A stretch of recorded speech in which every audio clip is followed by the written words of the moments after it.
Hello guys, and welcome to today's video. So I'm just heading to the tennis court, and I think that, well, this video has been a long time in coming because I wanted to make the video before the elections or the US elections took place, but I felt like I should just hold on and experience how the elections are going to go before I make the video, because from the title of this video you would know that I'm an immigrant, and I'm a first generation American immigrant. I've been here for just a little over a year, and so this brief period of me being here is going to underscore some ignorance that I may have as pertains to the American elections. Okay, I mean, this is my first American election ever, and I've never seen anything like it before. I've never seen an American election before. This is my first time. I've seen elections in my home country, but this is the first time I'm witnessing an American election. And I must say that it's mind-boggling. There are some things that I noticed with this particular election, and I think I should just say that it's impressive, but it's a bit. The first thing I want to talk about is my view of the Trump supporters. I've witnessed some gatherings of Trump supporters, even in my state, Seattle, Washington. I haven't had a chance to go to a rally because I don't think he had a rally here, but I've seen some gatherings of people, and I've seen a lot of Trump supporters online as well, and how they make their commentary. And what I notice is that among the Trump supporters, it looks like they are just genuinely happy, and they just like President Trump, President-elect Donald Trump. They just seem to like the idea of Donald Trump. Maybe because of what he stands for, and also because of the fact that he is obviously very charismatic. I mean, you can say everything you want against him, but you cannot deny the fact that he is a very charismatic leader.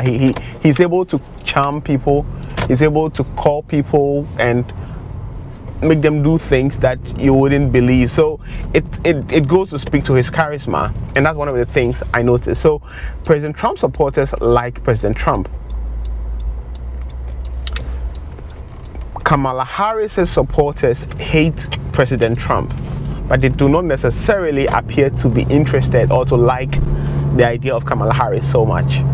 And I don't know if this is making sense to you, but the love, like the Kamala Harris supporters that I've come across seem to like, the first thing they speak about is their hatred or their dislike or their disdain for President Trump or his ideas and his ideologies.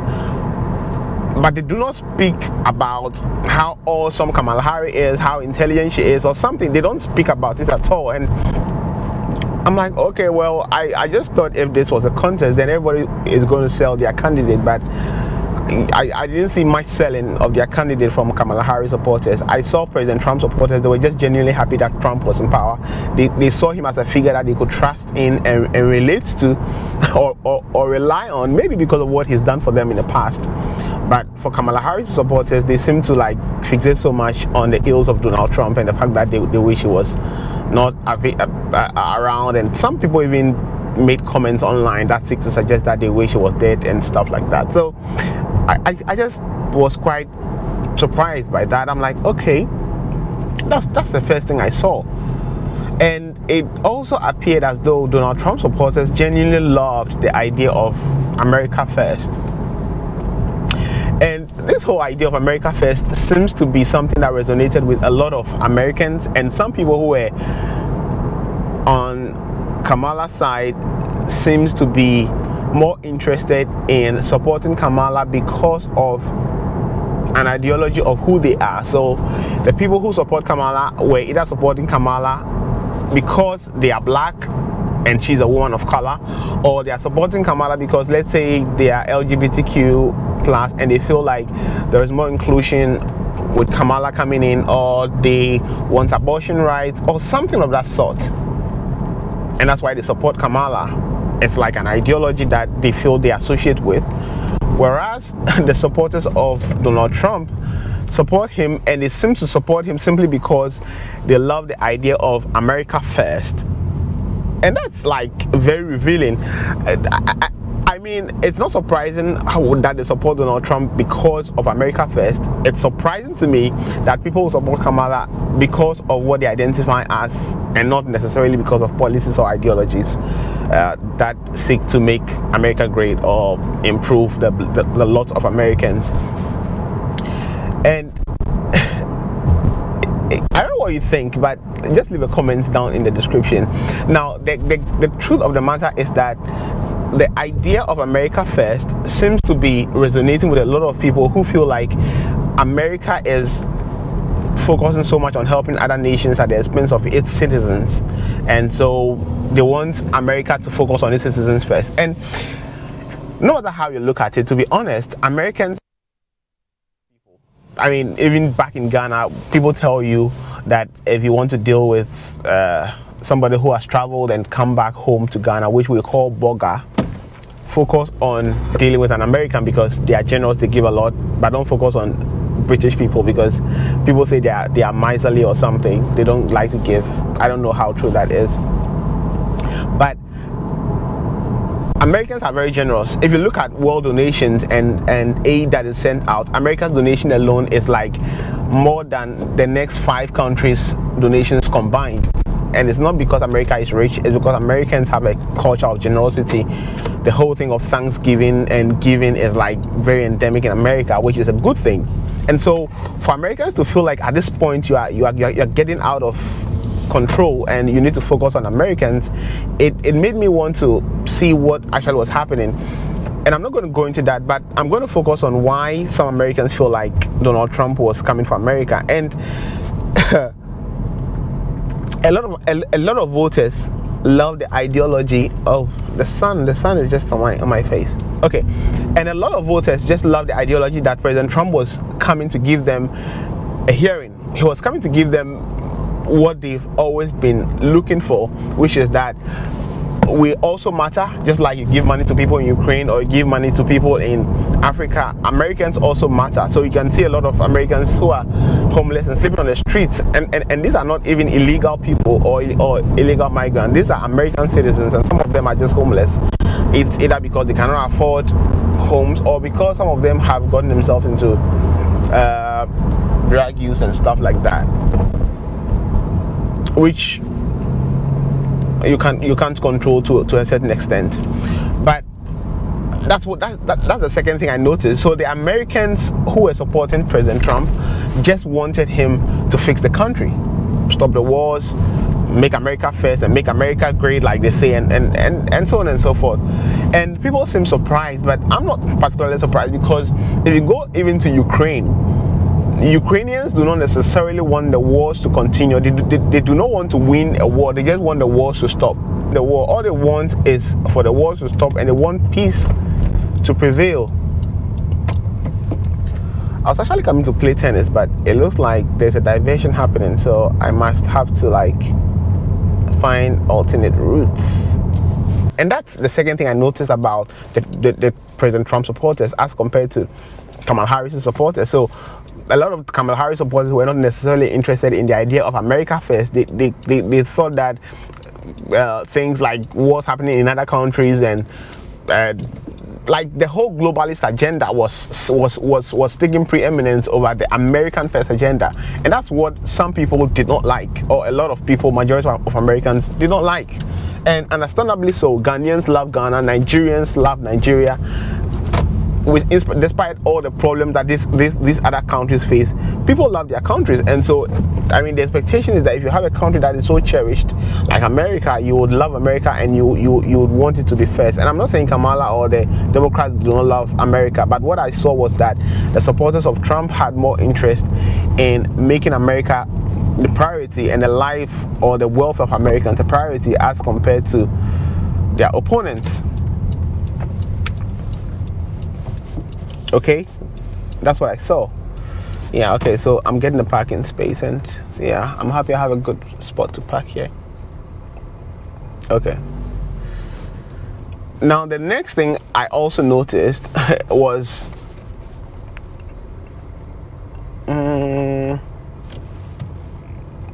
trying to find a place to park, guys. Just bear with me. Sometimes you come here and the place is quite choked, so you need to like. Okay. Oh, there's actually good parking spots here, and I'm happy for that. Thank God for that. Okay, so now I have a parking. So the other thing I realized was that the Kamala Harris campaign was so focused on portraying Donald Trump as a narcissist, specifically a fascist. And this whole ideology of portraying him as a narcissist, I mean, it's quite strange because this whole narcissism thing was like this Holocaust that happened in 1941 to 1945, where Adolf Hitler killed about 6 million Jews. Now, if Donald Trump actually is a narcissist or a fascist, and his followers are Nazis, like you like to put it, then it will go on to suggest that the Jews in America would be absolutely uninterested in the ideology of Donald Trump and will hate him.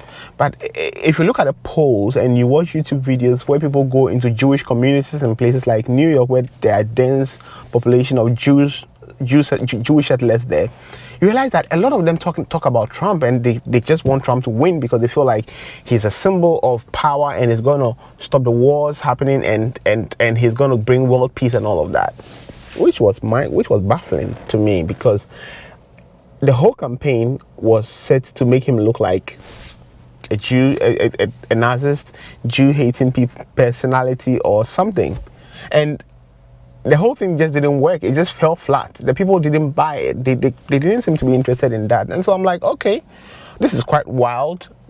That the American people appear to be like very smart. They saw the truth for what it was. Maybe the politicians didn't see this coming because they thought they could, let's say, outsmart the people and paint a picture of someone who was not who they were claiming he is. And this is not to say that Donald Trump is an angel or he is faultless. I mean, he's definitely not infallible.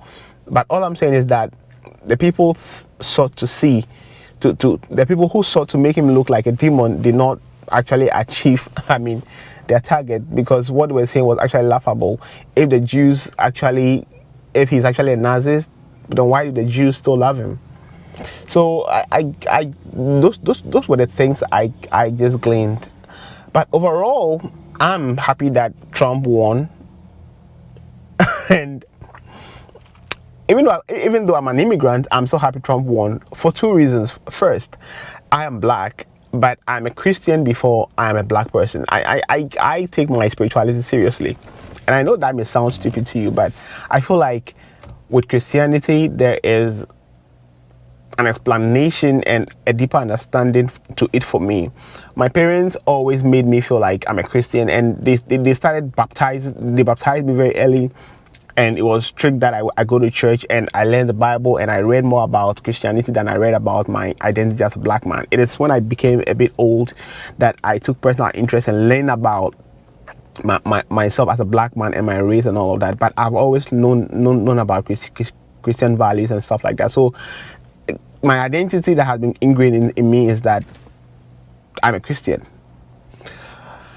And a couple of months back, we witnessed what I term was like the mockery and humiliation of Christianity on a global scale, where a lot of things happened at the Olympics in France, and Christians did not just have a voice.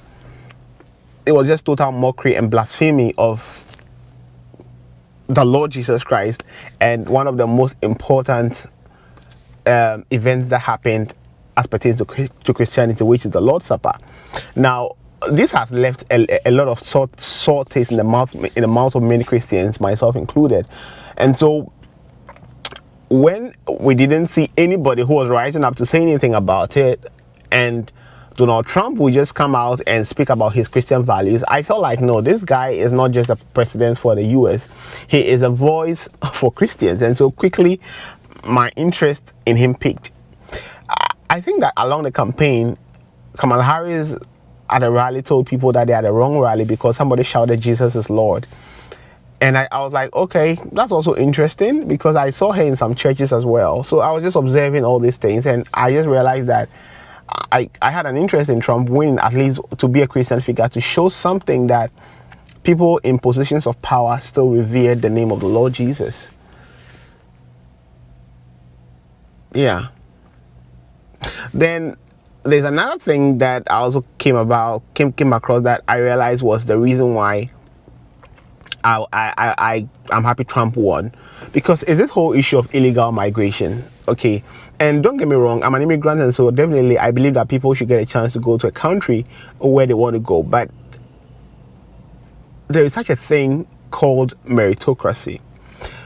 I have a lot of nurses who have written the NCLEX exams, and the only thing they're waiting for is for a visa to come to the US. They've written the exams, they've passed, they've traveled to India. Some of them traveled to as far as India or South Africa from places in West Africa to go and take the NCLEX exam, because there's no exam centers there. And they've passed the exams, they've gotten jobs in the US. The hospitals are waiting for them to come. The only reason why they are not coming is because they don't have visas, and there is something called visa retrogression that has hit them. Now, my point is simple. The US has become a standard of quality, of excellence, of riches, of fulfillment and achievement. And the reason is because they've achieved so much wealth, and they have a control system that screens the people who come here and allows them to come on a basis of merit. So even when you are a nurse and you are from a foreign country and you are ready to come, they still have to go through the system and allow the laws, and when retrogression is happening, they have to wait until you are due to come.